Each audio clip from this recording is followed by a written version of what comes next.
وقت ضائع کرنا ایک طرح کی خودکشی ہے۔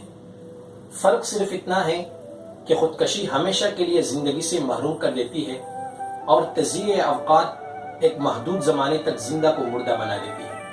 یہی منٹ، گھنٹے اور دن جو غفلت اور بیکاری میں گزر جاتے ہیں، اگر انسان حساب کر لے تو ان کا مجموعی تعداد مہینوں بلکہ برسوں تک پہنچتا ہے۔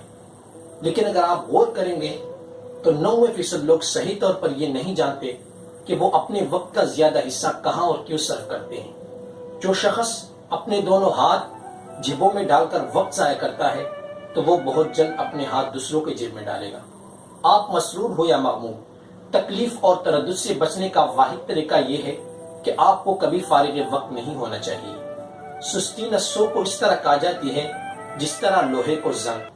زندہ آدمی کے لیے بیکاری زندہ درگور ہونا ہے۔ اس لیے خود کو کبھی فارغ وقت مت سمجھے اور اپنے آپ کو کسی کام میں مصروف رکھے تاکہ آپ کا وقت ضائع ہونے سے بچا جا سکے۔